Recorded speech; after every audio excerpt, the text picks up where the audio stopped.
Did you and your dad like kind of reconcile your relationship at a certain point, or how long did it take? Probably years, like probably when I got in my teenage years, probably like I think probably by like when I was like 18, I was in Pelican Bay, and I remember writing him a letter, like, you know, I was just up there, you know what I'm saying, and just out of nowhere, like the realization came over me, you know what I'm saying, and it could have just been like, you know, like just like from growth, like reading books and just, you know, going through his trials and tribulations, and like I fostered in my mind, and I understood at that point in time and moment, I'm like, damn, you know what I'm saying, all that shit my father was doing, that's probably the way he learned. That's probably the way his parents parented, and he adapted to it. You know what I'm saying? So, you know, that's like the saying, the apple don't fall far from the tree. Yeah.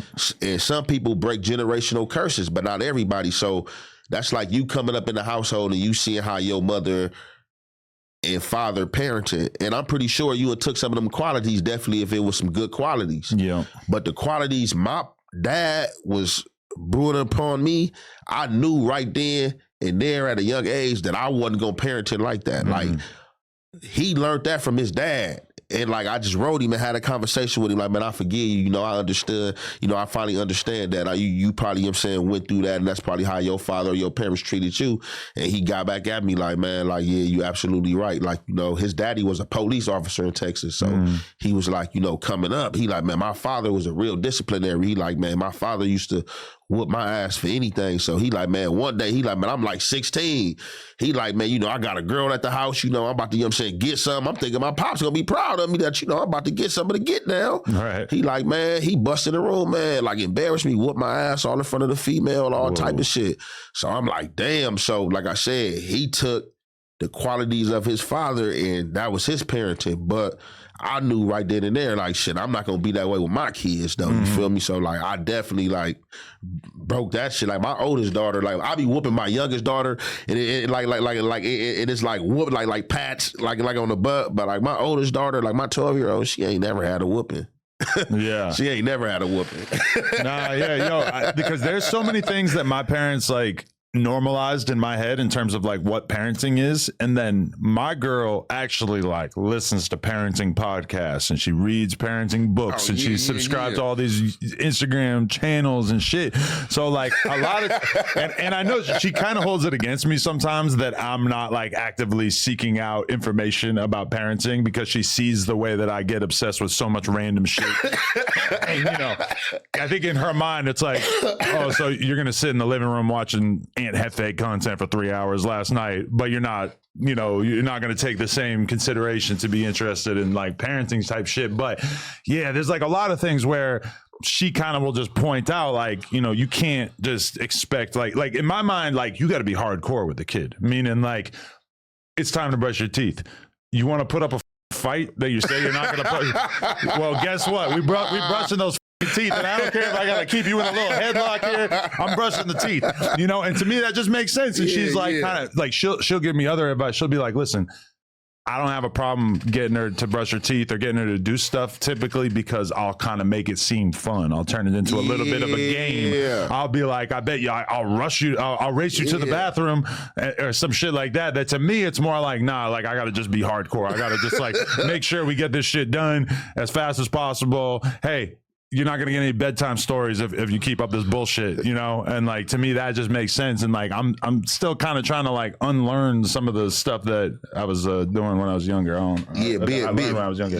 Being stern. So like, that's how I be having to kind of be with, my youngest daughter, because like, so it'd be something like that, like her mama want to do her hair or be like, brush your teeth, and she want to kind of like play around and jump around and stuff too. You gotta tell her too many times. But my oldest is like, you ain't gonna have to tell her no more than 2 times or one time, like, hey, do this, and she gonna get right to it. To where the youngest, she just like, everything a game. And that's probably what you want to kind of come with the concept with her, make it a game, or sing along, like, hey, let's go brush teeth and do this, baby shark, you know what I'm saying, brush teeth and all that. It's like, but I think it's kind of like, you know, being stern is like a man nature, to where a woman is more like loving, you know what I'm saying? So and I mean, even with that, like, you know, my girl has explained it to me that like a 4-year-old straight up doesn't understand that their behavior right now affects how things are going to go an hour or two later. So if you're telling her like, hey, we're not doing bedtime stories an hour from now because you're not brushing your teeth right now, it's like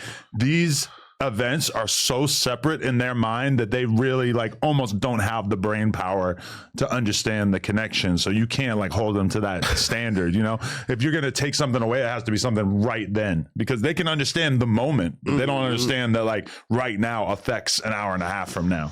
But yeah. It'd be tricky though, because like you right, but sometimes I like it'd be tricky because I'll just be tripping like off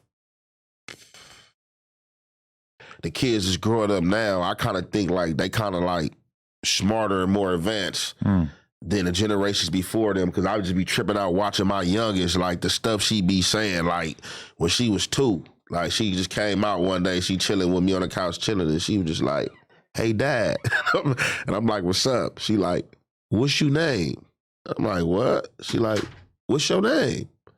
I'm like, Dad. She like, no, what's your name? And I told her my real name.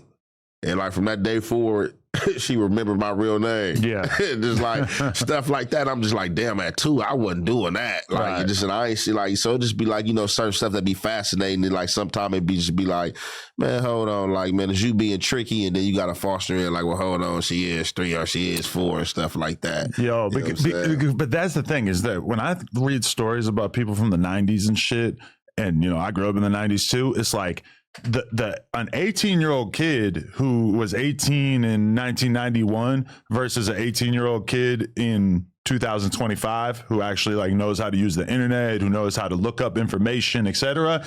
It's like prehistoric man versus the Jetsons, bro, because it was so hard to figure out how to do anything in the 90s when you didn't have, you know, ChatGPT, never mind Google, never mind all this shit. And it's like sometimes when I'm having conversations with dudes like from my era, like, you know, I come from the BMX world, and it's like that shit was just so hard for us to figure out how to get through life or how to make something out of yourself. Whereas bikes? Yeah, for like 20 years. And all like, the motherfuckers, all the reps, all that shit, doing tricks and shit. Yeah, we were doing tricks, yeah. Yeah. I'll show you some footage. Around. No, for sure. No, I ain't gonna lie. Look, it was crazy because I was laughing, right? Because like 4 extras, like boom, we the same age, like same age group and shit.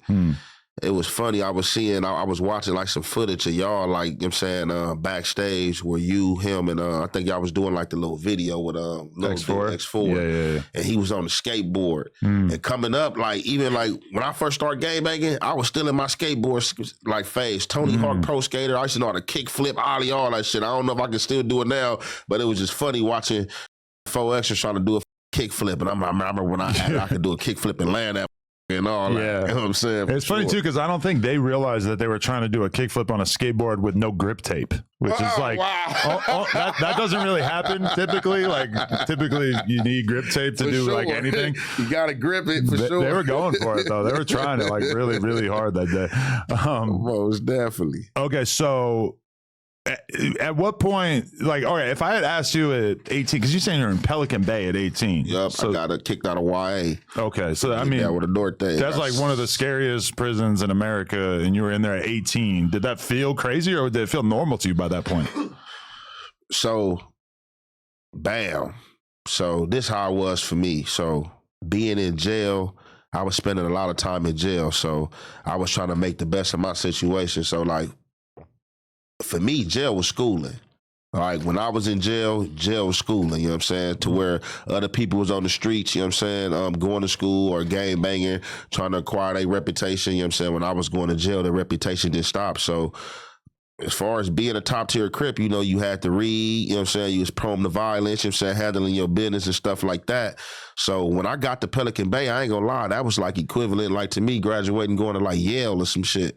You feel me? Like, boom, like, all right, like Pelican Bay, like, yeah, boom, I made it here. Like, you know what I'm saying? Like, when you like at that, like when you gang banging and like you don't understand at that time, you know what I'm saying? Like, cause at that time, like, everything was A-Trade gangster, so I didn't have no understanding I have now. Like, you feel me? Like, I probably didn't think I was going, you know what I'm saying, make it to a certain age, you feel me? Like for real. So just like me making it to the Pelican Bay, like no, I wasn't scared. Like I embraced it. Like yeah, like shit, I'm here, and any violence that comes with it, like shit, I'm gonna get with it. Okay, so you just saw the clip, but did you know that you can watch this entire interview right now before it's released to the public, uncensored, by becoming a member for just $5 a month, and there's a lot of other crazy benefits as well. So make sure you hit the link down in the description and sign up. Appreciate y'all.